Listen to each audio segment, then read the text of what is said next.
GearNetwork.com. The following is a presentation of the Gear Radio Network. 1, 2, 3, 4. I believe it's a big challenge for our building to keep things in perspective and to, if we're going to get addicted to anything, let's get addicted to the process. And with that, we welcome you to Trust the Podcast, powered by Better Live Than Dead and the Gear Radio Network. This here is episode 148.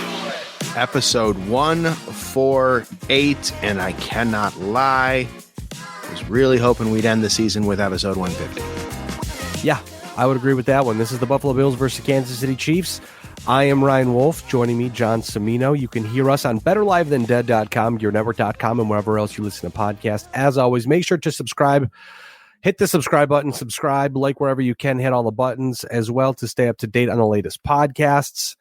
John, I got to say, it's one more gut punch to add to the growing list of historical gut punches. It feels right. like I would agree with that sentiment, though. There's part of me that's, still largely inspired by kind of how this team came together and how they performed in that 6-game stretch. Yeah, I think regardless of the result, which obviously was not favorable, and shame on you, anybody that, sent death threats, legit death threats through social media to Tyler Bass, like, shame on you. You're right there with Dolphins fans, as far as I'm concerned. But I think, regardless of the result, the effort that this team put together and how they came through in the midst of all of the turbulence, dare say, in the beginning to midseason, is pretty admirable. And there's, if they can hang their hat on something, they can at least hang their hat on teamwork and really defining what that is. I mean, if you haven't picked up by now, this is the season finale of Trust the Podcast, because the Buffalo Bills did end up losing to the Kansas City Chiefs 27-24 in the divisional round. A late Tyler Bass field goal attempt that traveled wide right, fittingly. Again, sucks, John, to have the same conversation each and every single year, because, again, 2019, the Bills had a wild card loss to Houston. 2020, AFC Championship loss at Kansas City. 21 was a divisional loss at Kansas City. 22 was a divisional loss versus the Bengals. In 23, as we just talked about, a divisional loss versus Kansas City. And I mean, it was seen by a ton of people. This came out on Tuesday morning, day of the podcast here. Over 50 million people watched the game. It was the most watched divisional round game in NFL history and the first to surpass 50 million viewers. They had 50.393 million viewers to break the previous record held by the Cowboys and Packers in 2017. They also had, at one point, peaked at 56.25 million viewers, and it was Paramount Plus's most streamed live event ever. So again, Chiefs and Bills is appointment television, no matter when it is. But you just wish that at some point in time, the tables would turn and the tide would start to kind of shift towards the Buffalo Bills. Now, I'm just going to jump right into the three big things, because I know we're going to talk a ton here about just everything in general. It's going to kind of be a big modge podge of conversation here. So our three big things brought to you by PuckLuck.com, your one-stop resource for all your National Hockey League sports betting action. PuckLuck provides win percentages and score projections for each and every National Hockey League game to tilt the ice in your favor. Not sure what to bet or just in a rut? Not to worry. PuckLuck also provides expert picks to get the puck bouncing your way. Please note that PuckLuck.com no way affiliated with the National Hockey League, its teams, or the NHLPA.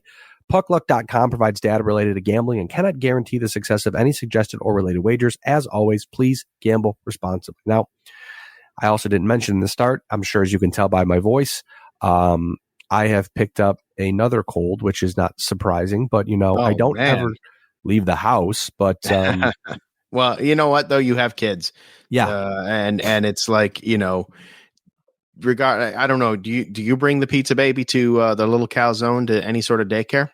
Yeah, and that's really what you just expect it at that point in time. But right. I lost taste and smell.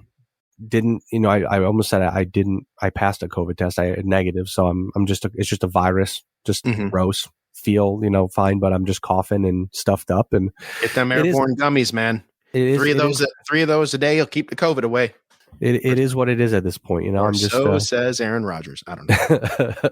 I'm just no, that's licking the frogs or whatever. I'm trying to bring some humor into a non-humorous situation. Smoking the poison dart frog, the venom, something like that. So wrapping up. Usually the smoking poison dart frog is code word for, you know, what my hippie lettuce. But anyway, yeah, that's fair. I like that. Wrapping up the offense here, we're just going to talk right off the bat about Josh Allen. 26 of 39, 186 passing yards, 1 touchdown, and 12 carries for 72 yards with 2 touchdowns. Allen revealed post-game he had an AC joint separation earlier this season, which turned into a bit of a rotator cuff issue. Essentially, he played with a bum shoulder from week 9 onward. He did say that he does not expect to have surgery at this point, but things are healing up. But I would have to presume if there's any sort of question, he'll just get fixed up and make sure that he's okay. Sure, and you know that makes that throw, which I'm sure we'll talk about to Diggs, that was not a catch, that should have been a catch, but that makes that throw even more impressive, I feel, because when you're talking about joint separation and then rotator cuff issue and still being able to heave it 65 yards down the field in air, I mean, that's Diggs should have caught that, and people are pissed off about Diggs' response to the catch where he looked like he was saying, you know, like so close to Josh Allen. I think he was saying it to himself because I think he realizes that he missed that, and the thing about the Buffalo Bills that we've seen in most recent seasons is that's kind of like a microcosm of everything. Like you shouldn't be putting Tyler Bass in that situation. You shouldn't have to put him in that situation. I understand that he's a kicker. That's his job. Mm-hmm. But if you lose on a late kick, we've always talked about it, John. You fucked around. You found out. Right. Yeah. Buffalo had the ball, was matriculating the ball downfield, and just stalled out. I mean, Chris Jones had a great play on the last drive where he pushed Deion Dawkins into Josh Allen. Josh Allen had Khalil Shakir wide open in the end zone. It looked like a Gabe Davis touchdown from the divisional game a couple years ago against the Chiefs, where Shakir cut across the middle wide open, and Allen got Jones pushed, or Deion Dawkins pushed into him, which therefore, you know, took a little bit off the ball, took a little bit off the accuracy, and you know that was that. But it's like, you know, the offense, I don't really know what more you can do, because I mean, granted, they could have gotten more creative. Yeah, they definitely stuck to the run, and when at times when it wasn't working, despite the fact that it was relatively successful throughout the game. It's been relatively successful throughout their 6-game stretch there that they were winning, that they won out. So, but the one thing that was brought up, it's magnified now with the news of that shoulder injury to Josh Allen. That explains why they really shifted their gears there. But you know, it quite possibly could have been. I mean, there are a lot of questions and a lot of things we can talk about throughout the offseason as we have more time to sit back and just digest all of it. But like, you know, as far as what the point you just made though about, you know, there wasn't much more the offense could do. You're right, and that goes on both sides, because Kansas City's offense was pretty potent too. Which it hasn't been for a while. It has not been for a while. I mean, Kansas City's offense, like, it was literally Rashee Rice, Travis Kelce, and Isaiah Pacheco. Then all of a sudden, MVS comes out looking like an all-pro wide receiver. Right. And you're getting all sorts of help from everybody else. Like, here's the thing that made a lot of sense to me, and it still does make a lot of sense, and I want to get your thoughts on it, John. Sure. This loss just tells us Josh Allen is not Patrick Mahomes. The Buffalo Bills are not the Kansas City Chiefs, and that's okay. But you know, they're not on their level. That's perfectly fine. I would never sit here and say that Josh Allen is better than Patrick Mahomes, because statistics prove not the case. Mm-hmm. He's still pretty goddamn good in his own right, but he's very good. You have to find a way to improve, to get better, to be better than them, because but I don't know that actually falls on Josh Allen though. Like, his improvement is consistent. He consistently improves. It's just situations around him. In the case of this year, the story was at the beginning of the season. We have it documented, and it's gonna, you know, it's kind of live by the sword, die by the sword. The defense was very depleted. Defense was a very big problem in the beginning of the season, and literally no defense came to play that game last Sunday. Neither the Chiefs nor the Bills. Nobody on defense came to play. It really could have gone down to kick aside. Let's say, hypothetically speaking, Tyler Bass hits that kick, and it's a tie game.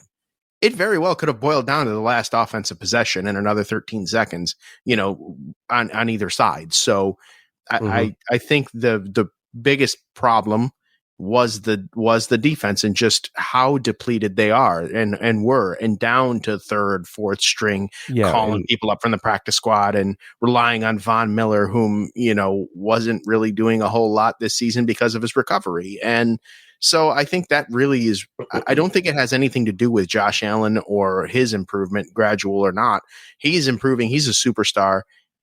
And he was the main reason, in my opinion, why. I mean, the dude scored 2 touchdowns on the ground by himself. Like, he contributed to most, if not all of those points, is largely responsible for them.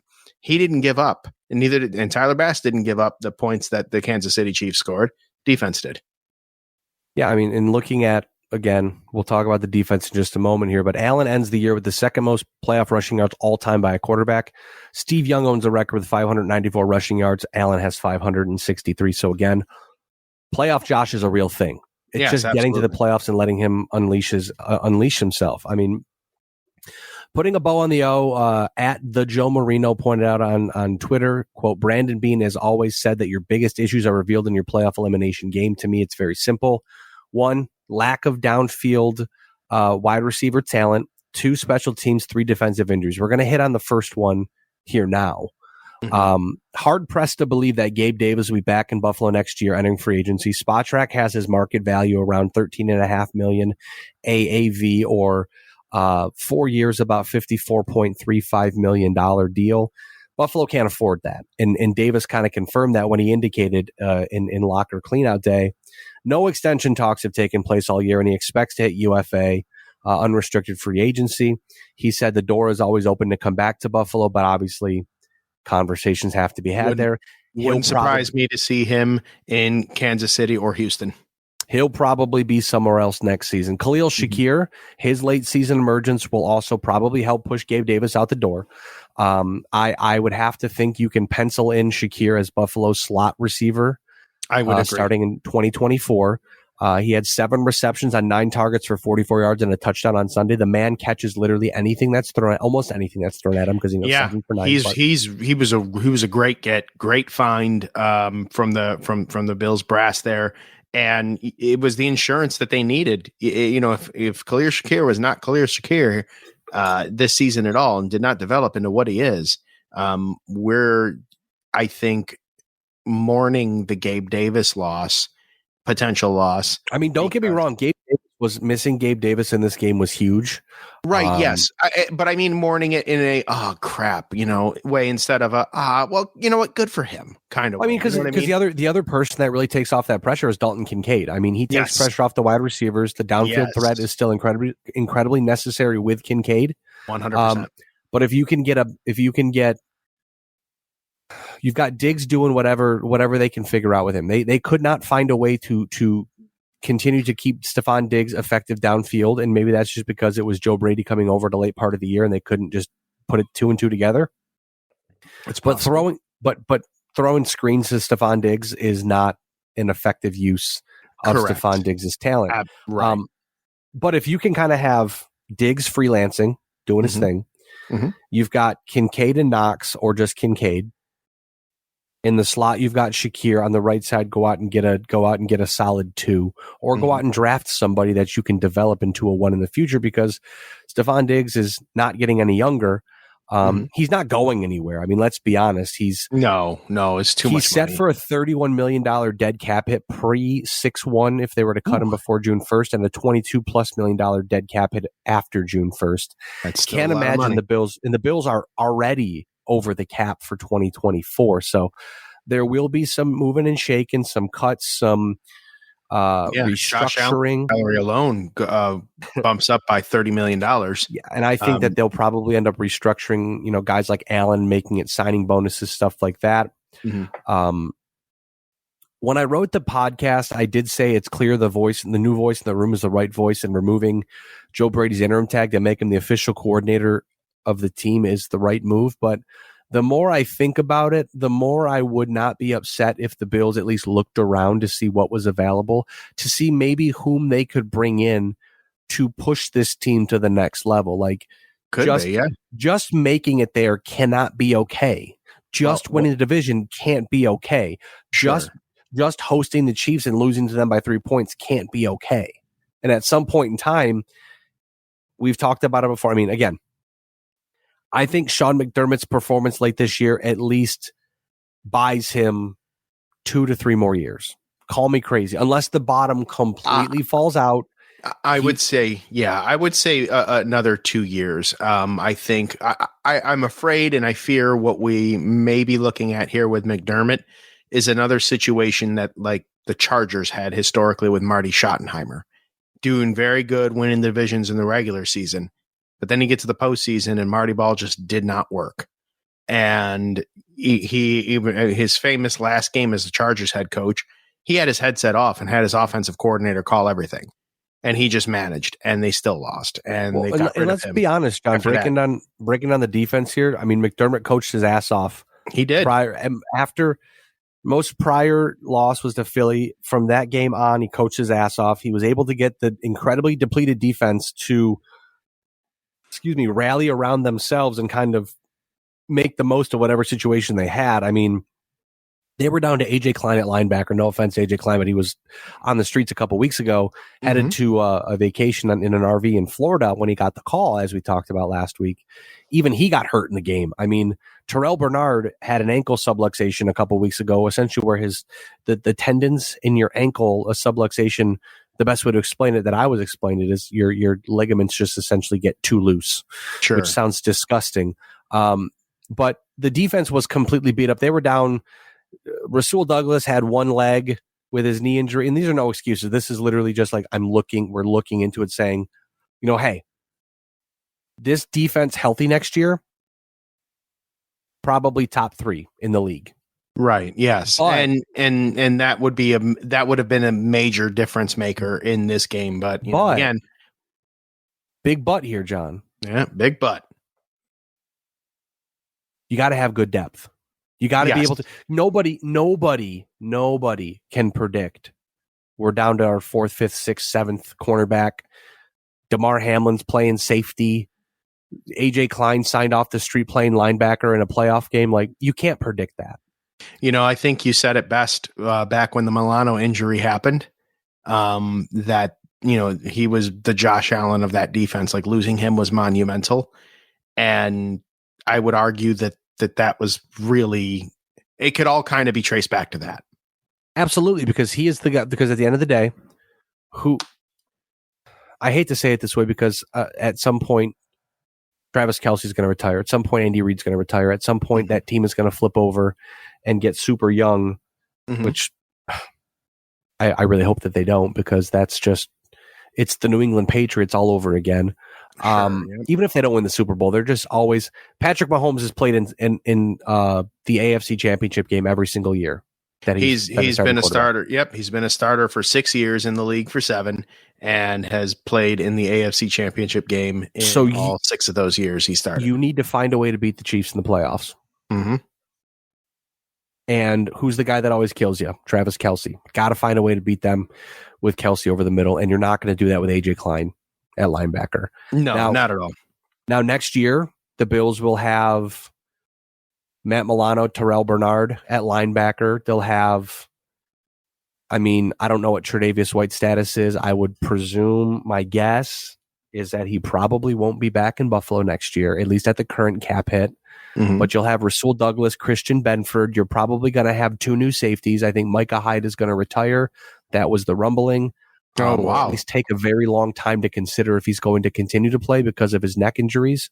He's a free agent. That makes sense. He is a free agent this year. Did say playing every game was almost impossible because of the stingers, the consistent stingers he was having with his neck, but wanted to finish out the year. Jordan Poyer clearly has lost a step. I think the Bills can save around $5 million if they cut him. So you're looking at and Taylor Rapp is a free agent. You're looking at a back end that needs to be completely rebuilt potentially. Offensively, though, the Bills figured out the line. They've got Josh Allen. They've got Diggs, Knox, Kincaid, Shakir, James Cook. Like, you need to put a little more effort in, I think, into getting Josh Allen some even more firepower. Go out and don't be afraid to go out and get, hey, if Mike Evans hits the market, make the call. Even if make the call, sure. Even if it's a hey, thanks for calling, nice talking to you.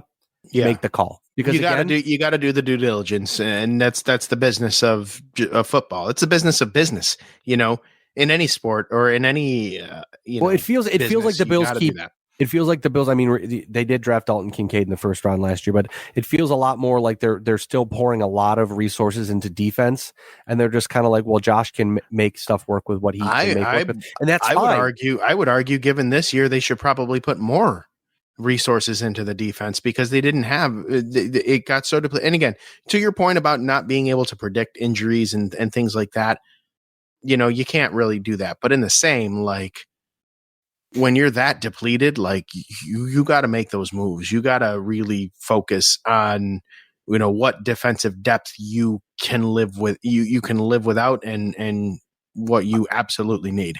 I mean, it's clear that they trusted the defense that they had, judging by how quickly they made a move on Rasul Douglas after Tre'Davious White went down. Mm-hmm. Whether or not it was Elam's ineffectiveness or his injury or both that played into that,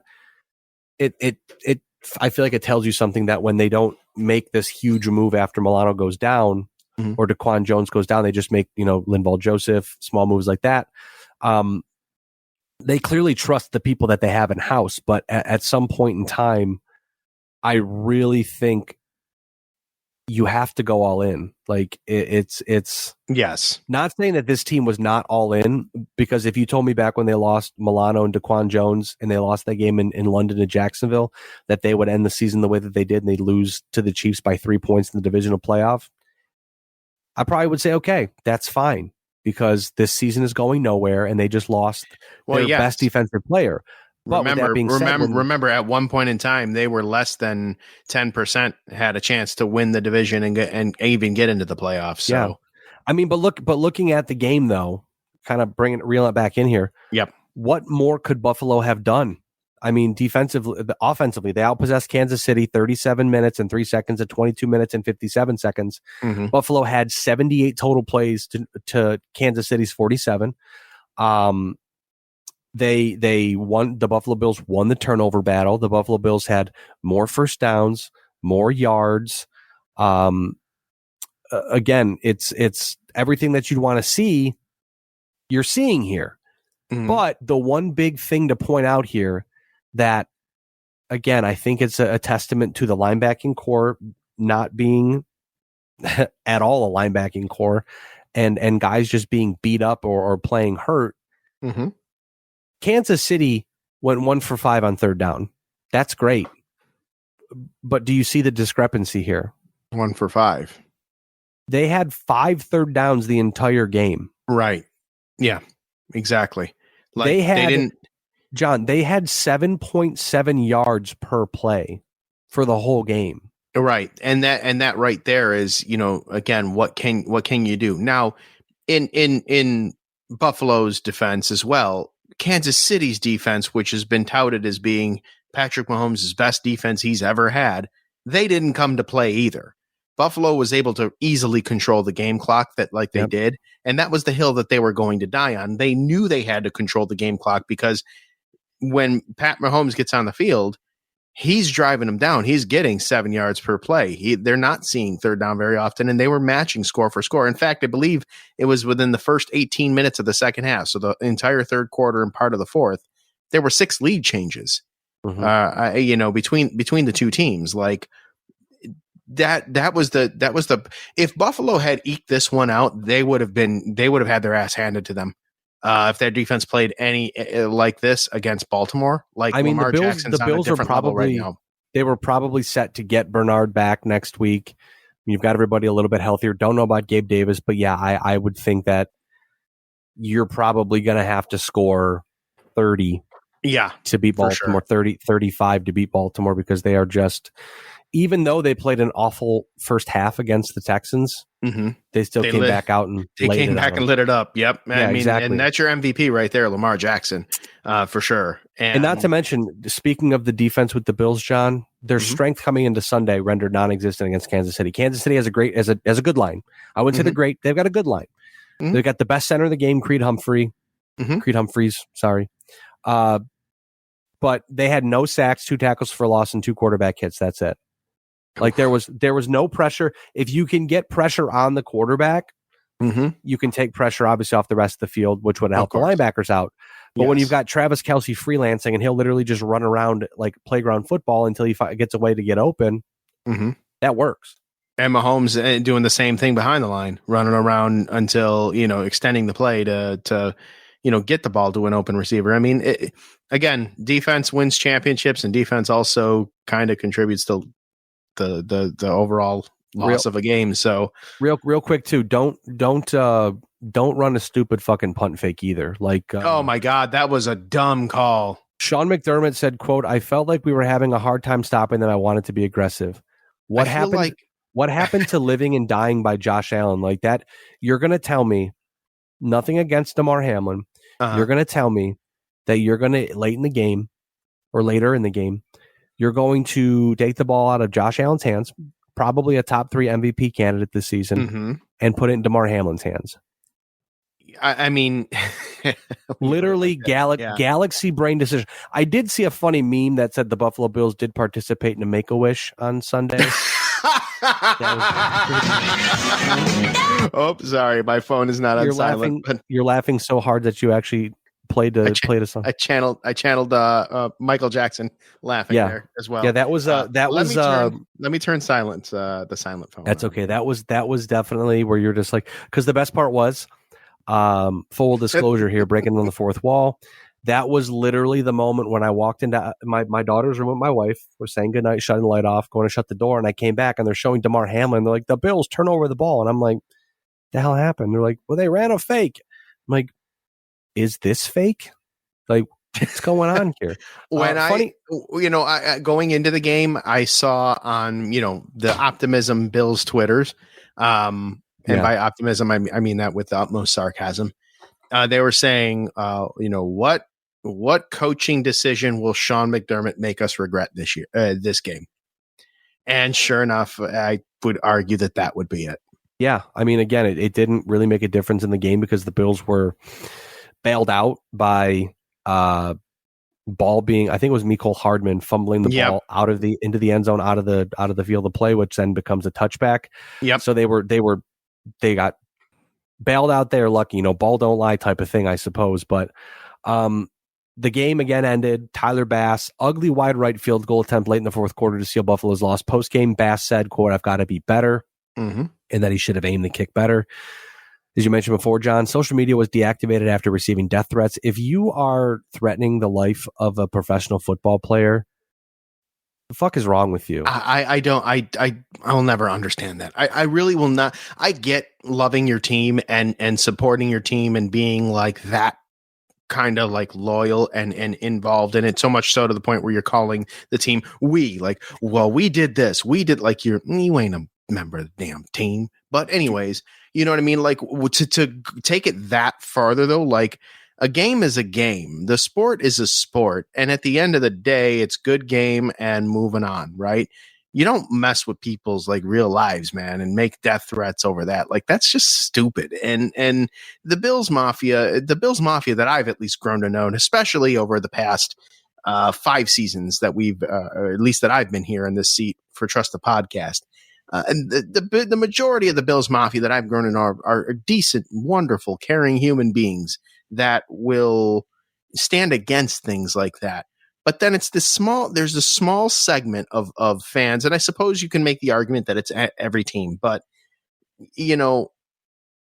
there's a small segment of sports fans that take it just too far. And it's like, that's somebody's kid. That's somebody's dad. That's somebody's husband. That's somebody's brother. Like, for kicking a ball, like, dude, get over yourselves. Seriously. Yeah. And you know what? Going into the game, I was oddly at peace with it because, again, I try not to take it too seriously. And I think Josh Allen summed it up perfectly on Monday morning at Locker Cleanout Day. He said, on the bright side, we woke up this morning. We're all here. Despite the fact that the Bills lost, guess what? Life goes on. Right. They'll be back. We're going to be doing this again the same time next year, hopefully with a different result, but we'll be back same time, same place next year because, again, It's a game. That's what leaders do. And Josh Allen is a hell of a leader, and he proved that even more this year than he had in years past.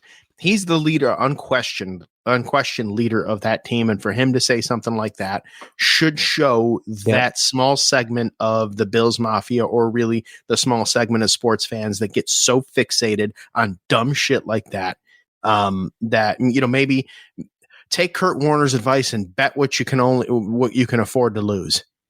Yeah, and I think at the end of the day, it's a game, people. Like, it is. It's a game.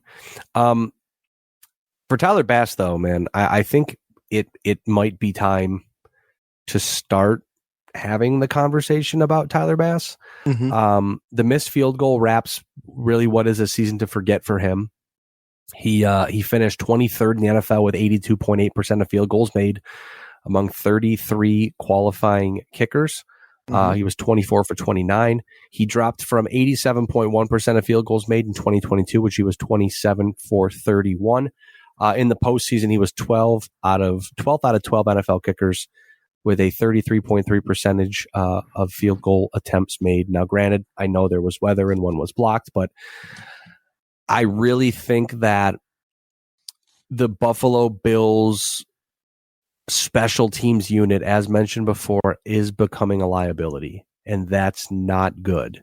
No, that's not good. We know how difficult it is to kick in Buffalo, and for the longest time, Tyler Bass did not have a problem, and now it's like he's got a case of the yips, and he's just not able to. Something isn't right there. Something's off. So here's where I land on that. And I know, there's certain dates that need to, these kinds of decisions need to be made by, right? Yep. If we're judging, what's next for Tyler Bass, or having a conversation of Tyler Bass and basing it on the entire season overall and what appears to have been a decline, that's one thing. If they start judging based off of this wide right kick and that alone, that's a completely different thing. So I'm hoping that if the conversations are going to be had, it's going to be because of what you put here. And mind you, your stats that you write here, when I talk about the Bills and listen in with Brandon, I actually bring this sheet up and give you credit for it. You are the best in the business. I say it, you best in the business. But because again, at the end of the day, it's not about having a conversation about this guy fucking sucks. It's okay. Right. So he did something bad. It sucks. But, and I've got a funny story about that. Don't let me forget to tell you, please. Okay. But then you look at the overall picture, and you're like, all right, he struggled in the postseason. Let's look at the regular season. Oh, his numbers have fallen, like almost consistently throughout his career. And that's a logical discussion to have. If nothing else, much like Sam Martin as well, because again, the decision to keep Sam Martin active and not bring in Matt Hack, we all know what Matt Hack can do. It ain't great. He's not the type of punter you need for Buffalo. His leg just does not cut it here. Right. But you saw the punts that Sam Martin was putting out there on Sunday, and it wasn't good. No, and that definitely it did not change the game, but it certainly did not put the Buffalo Bills in a very good position to succeed.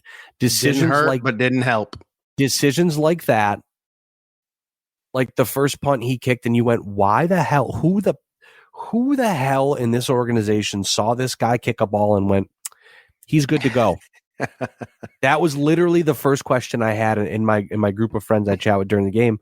Like, whoever thought that was a good idea needs to get their ass kicked, because, like, I understand there's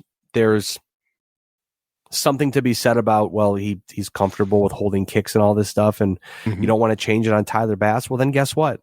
Don't punt.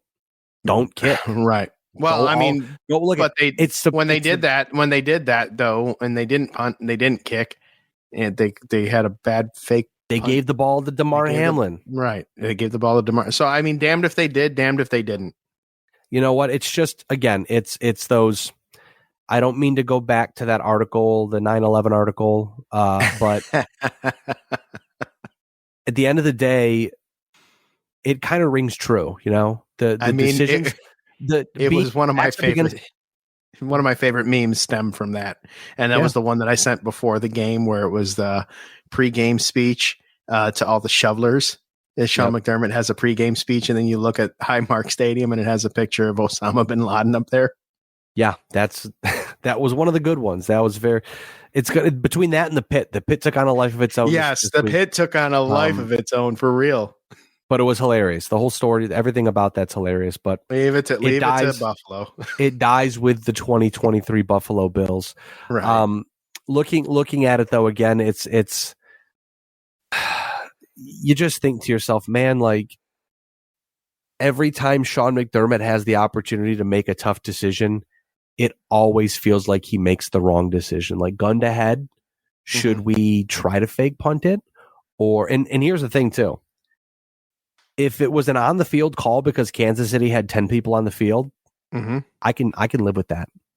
Sure. That's heads up football. That's being like, shit, they're not ready. They're not ready. Let's go. We can make something happen here. It's hard for me to kind of, get behind the whole, every time McDermott gets faces a decision like that, he makes the wrong decision. We don't know what it's like to be in that spot at that time with all those guys watching. John, I'm sitting over here watching the game, but and again, just commentating on what I'm seeing. So we're not there. I get that. But when Sean McDermott says, well, the call came from the sideline, it was a planned play. Those are the moments I have difficulty with. Like I feel like I get a bang bang play, bang bang call, whatever. Like, oh, we decided to challenge that because we thought we saw something we didn't. Oh shit, it sucks, whatever. But when it's like you're in your own territory, so you're going to give them positive field position if you give it up. Why not? It's like we talked about earlier in the year with Josh Allen with his infamous arm punts. Go for it on fourth down, chuck it. If it gets picked off, it's essentially a punt, and the field position still switches, but at least you're giving yourself a position to succeed. Where here, it's like, this is what? Right. Yeah. That's where I struggle. Again, I'm not going to sit here and break down every single thing. Oh, well, on this play, you called cover 3 instead of a cover 0. Right. Okay. It's literally when you admit that you fucked up, and then you go, okay, well, that's fine. I can deal with that. I can work with someone admitting their own mistakes. But how did we get here? Because we need to figure out how we got here so we can make sure we don't do it again. And it seems like every time this happens, McDermott goes, shit, my bad. Like, yeah, but you've been shitting my bad for a long time now. So like, it's not one thing, it's the next. I get it. But, again, well, that's what the offseason, I suppose, is for. Now, the offense is not the issue at all. And I think we all universally agree on that. Defense and special teams is going to be a big focus for this Buffalo Bills team this offseason, I feel. And, I suppose a good gauge of whether or not his, oh shit, my bads are done will I guess depend on how well of a job they do in the offseason, bolstering each side, and coming in much stronger than maybe they might have. I don't know. It's really tough. It's really tough to say. There's so many different variables to all of this that it's hard to just kind of hyper focus on one thing. There's a lot of little things, I think, that created this big problem that they stare in the off season face right now. So real quick before we go to commercial break here and turn the page on the 2023 Buffalo Bills for now. I didn't watch the kick. I knew what was going to happen. Been doing it for 25 years. I know exactly what's going to happen. Didn't watch it, right? I'm sitting there at TV, my head's down. I'm like, I know what's going to happen. And I'm sure a lot of people said that.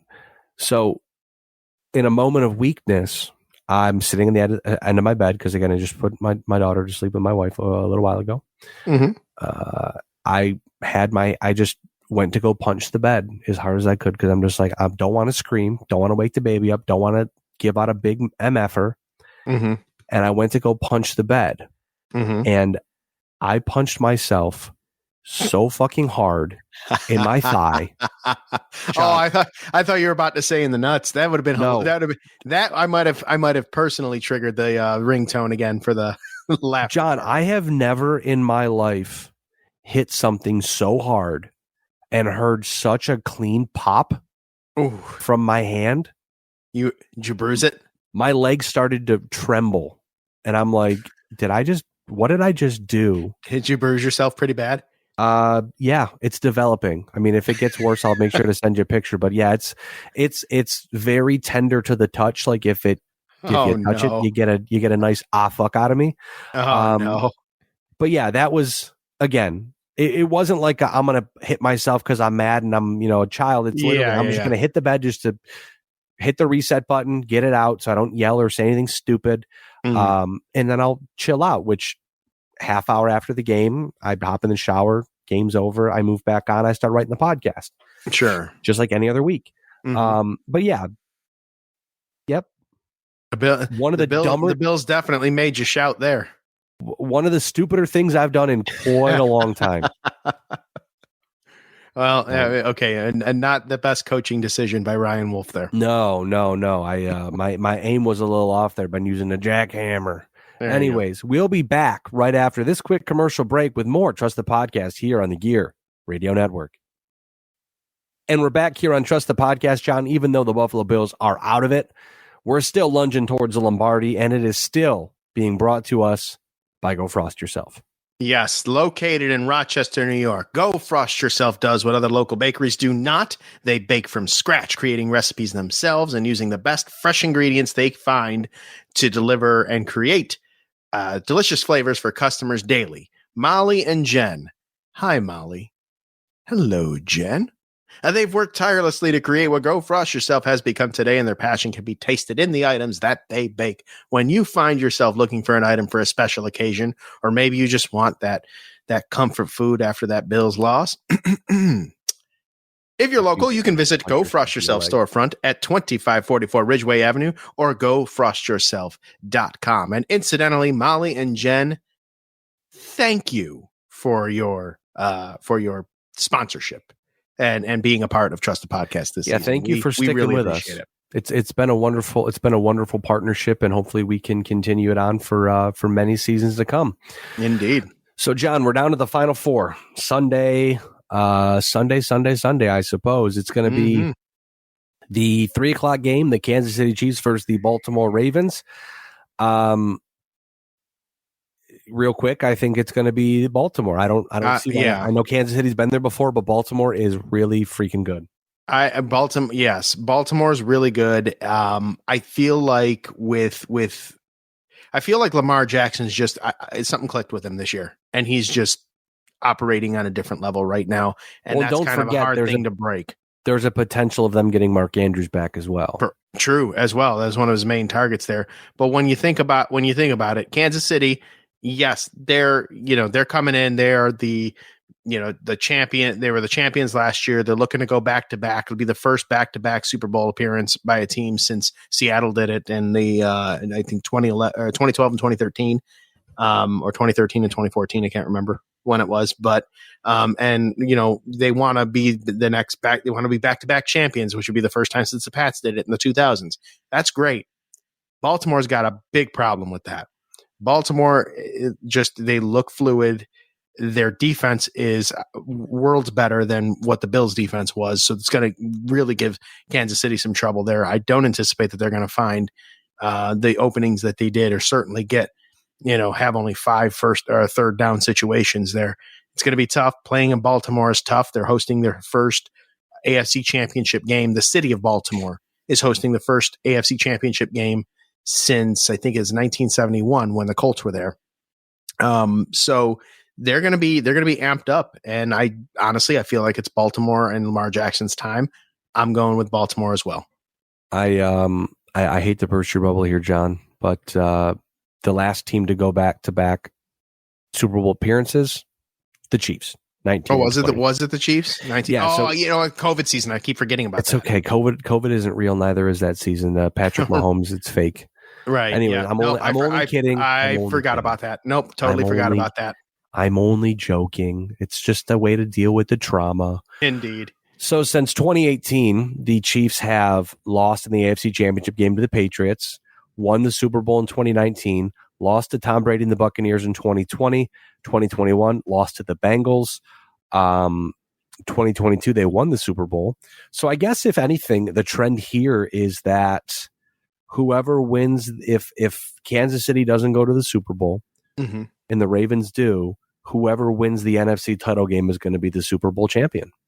Well, maybe. I don't know. John, statistically, hey, man, numbers don't lie. Yeah, numbers don't They lose to the Patriots. The Patriots lose in the Super Bowl. They lose to the Bengals lose in the Super Bowl. If they lose to the Ravens, maybe the Ravens lose in the Super Bowl. Well, but it's a good transition over to the NFC. But to who? To Detroit. Detroit, America's team, the Detroit Lions versus the San Francisco 49ers. John, and I have no issue. I have no issue with the 49ers as an organization. I don't like Nick Bosa, but I have no issues with the 49ers organization. Respect and love the tradition and the history there. I'm a football historian. But that said, Detroit, baby. I'm going Detroit. I give me want straight vibes for them. Huh? I think if San Francisco wins the NFC Championship, San Francisco is probably winning the Super Bowl. Yes. I think honestly, same with Detroit too, simply because the vibes, my man, they're immaculate. Absolutely, the vibes are off the chart. They just signed tight end Zach Ertz. Yes, him to I did see that. Dude, that team has so much swagger. They are Dan Campbell personified. Absolutely. A lot of people, including myself, thought that I remember when he got hired saying, hey, it's going to be like John Tortorella where, he'll have grit, blah, blah, blah. And then they'll get bored and burned out. No, they just keep getting stronger and stronger and better and better. And not to mention, too, Jared Goff is playing with a chip on his shoulder because, he keeps remembering all those people saying, they're going to send you to Detroit where you can go die and your career can go fade away. And instead, he is 60 minutes away from going to the second Super Bowl of his career, first with the Detroit Lions. Yep. And how great of a story is that already? But how great of a story would it be if Jared Goff, who was left for dead, and told he wasn't good enough? Mind you, one of the greatest games I've ever seen played was that Monday night game with him and the Rams in the Coliseum against Mahomes and the Chiefs. Yep. Like, that dude was freaking good. He helped lead the Rams to their first Super Bowl appearance in a very, very long time. And then, sorry, it's LA. You're not good enough, And granted, I think the trade benefited, Los Angeles in the short term. Sure, they got Stafford, they got their Super Bowl. That's cool. But long term, just to have Jared Goff, take the knee and be the one to beat the Rams in Detroit and get that game ball, that meant the world to him. I feel like with all of the success that we've heard, even with Buffalo, you know what I mean? Because with success comes hatred, right? Everybody wants to hate the successful teams, right? Detroit has not been successful for a very, very long time. I think everybody wants this for them. And I certainly would want it more for Jared Goff, I think, just because of what he's been through. Like, that dude is so underrated. It's unbelievable. I wouldn't disagree with that. I mean, the fun pick is Detroit. Nobody wants to see Kansas City in the Super Bowl, which means that they'll probably get to the Super Bowl, which I hate to say that, but it's the truth. Well, if Kansas City gets to the Super Bowl, just know, because it's on CBS, Brad's dads and Chads will probably not be very happy. It's annoying because this is arguably the worst team that Mahomes has had since he started his career. I would agree. And they're just kicking ass. But our look ahead to free agency, March 13th at 4 p.m. Eastern time. The new league year begins. Notable free agents: Gabe Davis, Micah Hyde, Daquan Jones, Leonard Floyd, Tim Settle, Jordan Phillips, Dane Jackson, Tyrell Dodson, Taylor Rapp, and AJ Epinesa highlight the Bills' free agent class. I only would expect them to maybe re-sign a couple of those guys, cost depending. The NFL draft takes place April 25th through 27th in Detroit. And we'll talk about this more in the coming months, but the 2024 opponents, no specific order right now. Home, they host the Jaguars, the Titans, the Cardinals, the 49ers, the Jets, the Patriots, the Dolphins, and the Chiefs. Away, they play Houston, Indianapolis, the Rams, Seattle, the Jets, the Patriots, the Dolphins, the Ravens, and the Lions. So again, At this point in time, I mean, I don't really have much more to say than it's, a disappointing way to end a very strange but exciting season. John, is there anything else that you want to add here? All I want to add really is just to the listeners now at this point. We've talked about the team ad nauseum for the last, 18, 19 weeks, whatever, what have you. The listenership has been just outstanding this year. Like, I truly feel like we've grown as a podcast, as a brand, Trust the Podcast. And as speaking not as the co-host, but as the, network executive here for Gear Network, thank you all for all the downloads, all the subscriptions, for all the feedback. A 5-star rating certainly would help on whatever podcast platform you choose to listen to us on. That would be awesome if you could do that. But I mean, just the amount of attention that we've received and the amount of love that we've gotten. I hope we've done you all justice, and I look forward to doing this again and growing this even more next season. Ryan, for you as the host with the most, best in the business, this podcast does not live without you. I appreciate that, man. The meat to the sandwich is provided at your deli. You know what I mean? You're cutting the slices there. I like how you put that. Yeah, buddy. Chris Downey, the intern that provided those wonderful visuals for us the past couple of weeks too. Tremendous job there. And just overall Bills Mafia, listening, some of you approaching me even at places I didn't even, the main wrestling events, like, and you're talking to me about Trust the Podcast and not about JC Money the Wrestler. Like, that's pretty special. That's pretty awesome. And, I'm glad that you guys embrace the moniker that I have for me of the Mafia's favorite Jets fan. I appreciate that you make me want it, that you've embraced me as one of your own, and look forward to a good off season and a good season next year of further discussion and hopefully not a divisional round loss. Yeah, I mean, at some point, we want to see this through all the way to the end. That would be great. The Trust the Podcast karma is a real thing. Look for it next year, man. I'm telling you. John, I always appreciate you taking the time to join the podcast. It's been a pleasure this year. Yes, I certainly appreciate everybody listening in, tuning in, reaching out. I know Chris, obviously, he knows that I appreciate his help always, because it's always fun to see not only the stuff that I'm looking for in a podcast, but what interests other people that we can talk about. Because at the end of the day, I am able to find some stuff, but there is so much more out there that we could find new and innovative ways to make the podcast even more exciting than it already is. So we're going to take some time off, let this season kind of rest. There's one more person though that wants to say something. Oh, don't you worry. I'll get to him. Don't you worry. All right. You tell me. Let the podcast rest. Breaking down the fourth wall. We may have a bit of a different look next year. I don't want to say any more than that, but we may have a bit of a different look here on Trust the Podcast next season. But before we send it home, we have a special guest who wants to say something. No one circles the wagons like the Buffalo Bills. Thanks, Boomer. After this week, seeing Jason Kelce ball out at the Bills game, hearing Travis Kelce tell Josh Allen after the game, man, what you got here is crazy. Like, it's in no uncertain terms. I don't remember the exact quote, but it's irrelevant. But people are recognizing that Buffalo is a destination for football, and that it was absolutely insane there on Sunday. And Bills Mafia has been fun to watch. The storyline's developing throughout the season. I'm not sure we're going to get a crazier season than the 2023 one, but only time will tell. So for John Cimino, one last time, I am Ryan Wolfe. We are Trust the Podcast. You're not.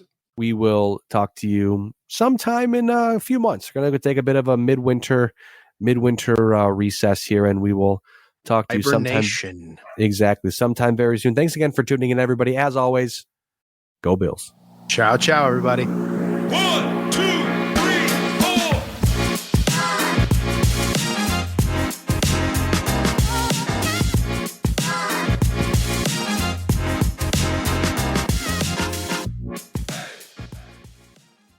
preceding presentation has been brought to you by the Gear Network.